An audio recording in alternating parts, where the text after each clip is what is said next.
This is a global terrorism analysis interactive dashboard that can help you with further analyzing the impact of terrorism and to see whether there are trends that we can find, trends that can help us in identifying and also finding ways to decrease the amount of terrorism attacks.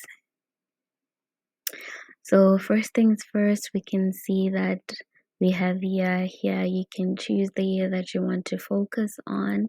We have the country names, which you can choose the country that you want to literally focus on. And then we have the map here where it just shows you an overview of everything and the influences.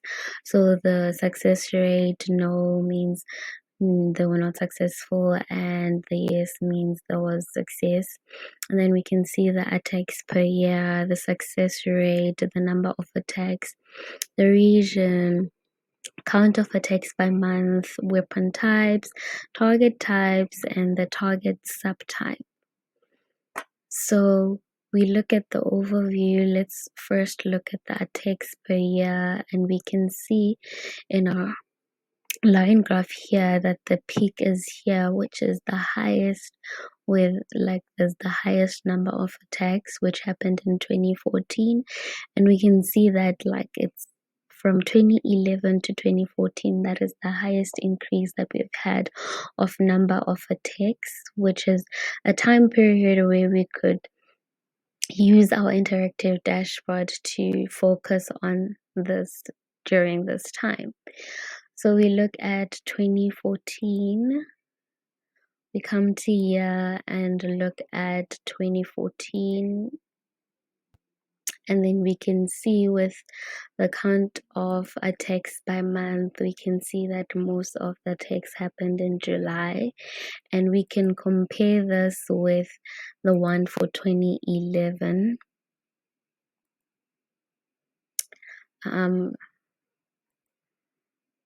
2011, we can see that the highest number of attacks happened in November, and therefore we can literally know that the month is not really something that we could look to as a specific month will always have the highest number of attacks.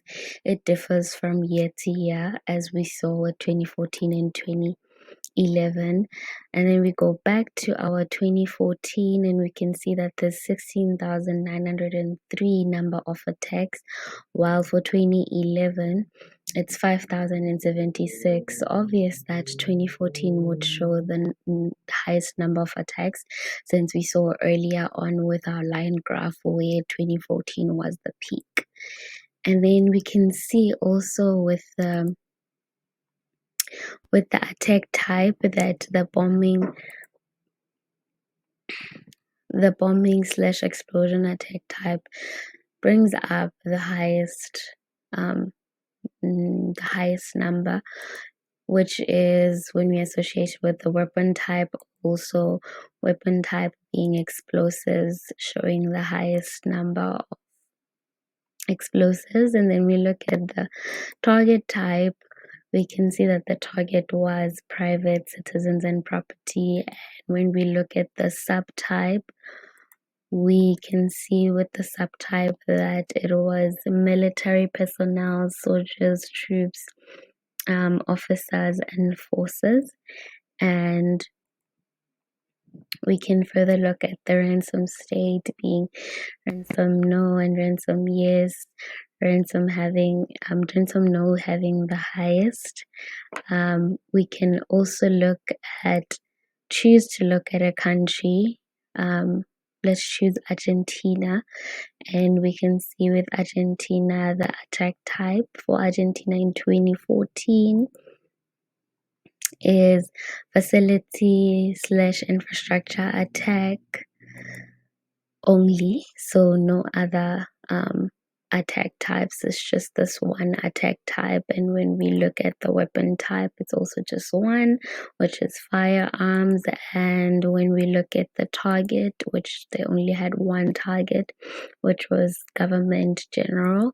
And then when we look at the target, the region in which this happened is South America, and we can also see that the success rate was yes, no, no's, so meaning the attack types were just a success. And we can look at the month also with this mostly occurred, and we can see that it's the month of October, only in October, where the attacks in Argentina in 2014.